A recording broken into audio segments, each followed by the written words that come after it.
Hemos dicho que el maltrato que sufren los hombres es una realidad y, de hecho, una de las consecuencias es que, por ejemplo, un despacho de abogados, el primero especializado en maltrato a hombres de toda España, haya decidido abrir delegación en Sevilla, con lo que entiendo que es que hay, evidentemente, casos que atender.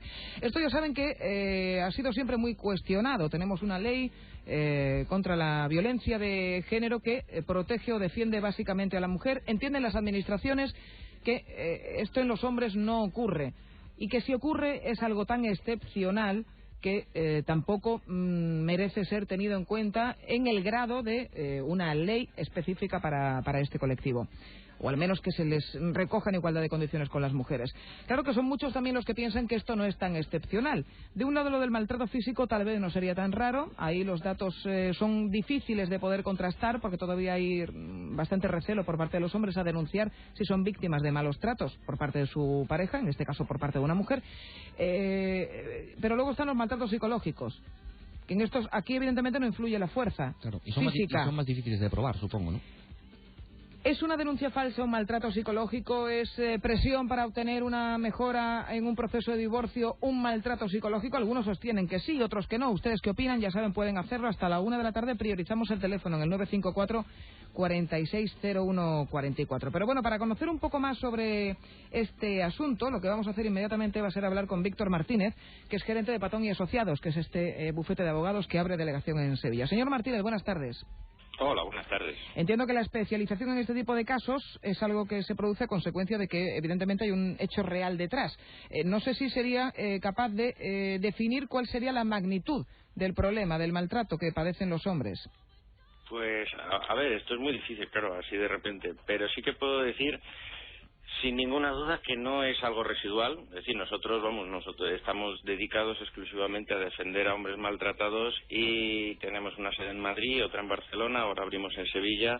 Esto es porque hay casos y hay muchos casos. Es decir, que en principio hay asociaciones de hombres que defienden que hay más o menos la mitad de maltratadas mujeres y la mitad de maltratados hombres. Yo no sé si decir tanto, pero en todo caso, y un poco al hilo de lo que estabas diciendo antes, no hay ninguna razón para dejar a los hombres fuera de la protección. Si, este argumento que utilizan las administraciones, bueno, es que hay pocos. Si hay pocos es lo mismo, es decir, que una ley que proteja a los maltratados en el ámbito de la familia, independientemente de que sean hombres y mujeres, dará cobertura a todas las mujeres que sufran el maltrato y a los hombres, sean muchos o sean pocos, que lo padecen. Es decir, no hay ninguna razón para dejar fuera a los hombres, pero en todo caso, no son pocos los casos, no son pocos, ni mucho menos, ni mucho menos. O sea, nosotros el año pasado en Patón y Asociados defendimos en torno a 150 personas. Entiendo que el maltrato psicológico es más abundante cuando hablamos de hombres que el maltrato físico.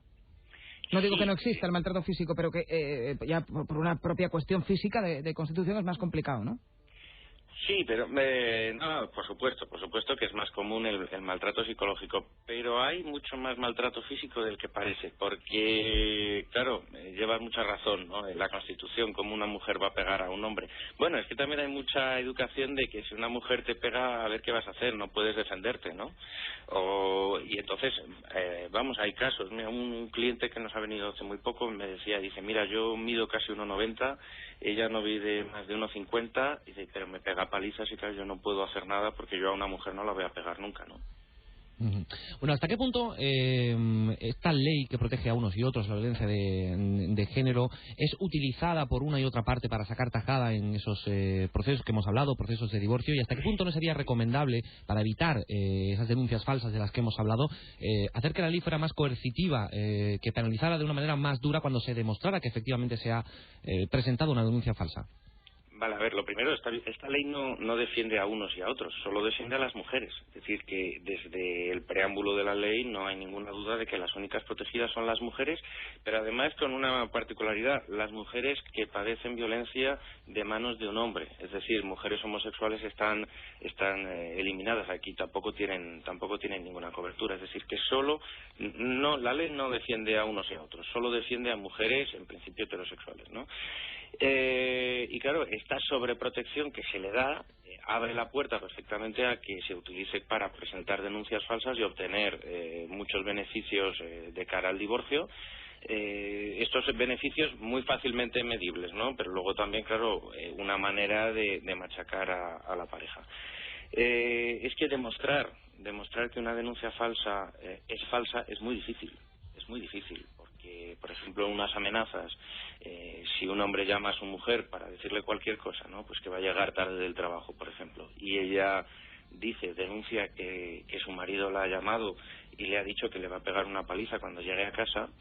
Esto no hay manera de demostrar que no es cierto, porque el contenido de la conversación no queda registrado en ningún sitio, sí queda un registro de las llamadas, por lo tanto ella puede demostrar que él la llamó, pero no se va a poder demostrar de ninguna manera que el contenido de esa llamada es falso, que él simplemente la llamó para decirle que volvía tarde al trabajo. Y la protección que esta ley otorga a la mujer es tal que simplemente con el testimonio de la mujer muchas veces es suficiente para condenar al hombre, ¿no? A la hora de, al hilo de lo que estaba comentando, ¿no? Yo creo, no obstante, que tiene que ser muy complicado encontrar una solución a ese problema que usted plantea, porque evidentemente una persona que es víctima de una denuncia falsa, con todo lo que ello conlleva, además, con la estigmatización que le supone para esa persona estar acusado de ser un maltratador, que no es poca cosa, eso tiene que ser un auténtico calvario y desde luego no sé si luego hay forma alguna, yo creo que no, de compensarlo. Pero por otro lado, en un momento en el que todavía está todo por averiguar y todo por demostrar, el riesgo a que esa persona no sea inocente y no se apliquen, digamos, unas medidas que protejan a la supuesta víctima en este caso, ¿no es mayor? No, sí, lleva razón en que el problema está aquí y que desde luego hay que plantearlo, y hay que plantearlo con todos los elementos que tiene, y este que dices tú es uno clarísimo. Lo que ocurre es que en la utilización, como todas las denuncias falsas, se le pondría límite en la medida en la que la ley protegiera por igual al hombre y a la mujer. Es decir, que protegiera a la persona que sufre un maltrato, ¿no? Y lo que dices tiene todo el sentido, pero ocurre que se está utilizando de una manera muy sesgada y para conseguir cosas que la ley no pretende. Y en todo caso hay que tener en cuenta que esta ley se promulga el 28 de diciembre del 2004, es decir, que entra en vigor ya en el 2005, llevamos 4 años de ley, y el número de mujeres asesinadas no ha descendido en ni un caso, ¿no? Y por lo tanto, lo que se pretendía con esta ley, que era eliminar estos maltratos, no se ha conseguido de ninguna manera. Es necesario, después de 4 años, casi 5 años en vigor de la ley, plantear que esta ley no ha solucionado nada y que habrá que ver qué es lo que ocurre y cómo ponemos solución a esto, porque no pretendemos en ningún caso decir que esta realidad no existe, es todo lo contrario, es decir, no solo existe la realidad de la que los medios de comunicación hablan a diario, sino que hay otra realidad muy parecida y que hay que tratar en su justa medida para poder encontrar una solución a este problema que es cada vez más grave. ¿Hasta qué punto esa realidad de la que está hablando, el número de hombres maltratados, que no es tan abultado como el de las mujeres, o al menos, desde luego, no se conocen o no saltan a los medios de comunicación con tanta frecuencia? ¿Hasta qué punto se debe al temor, a la vergüenza de estas personas a presentarse en un cuartel, en una comisaría y presentar una denuncia? ¿Sigue habiendo ese estigma o están pasando ahora los hombres por lo que en su momento pasaron las mujeres? Sí, claro. Es que, planteas una cosa que es tal cual. ¿Cuántos hombres maltratados hay? Pues no lo sabemos. Solo podemos saber cuántos denuncian. Y eso ya supone un límite tremendo, porque hay muchos hombres que no quieren de ninguna manera reconocer lo que están pasando. De ninguna manera, ¿no?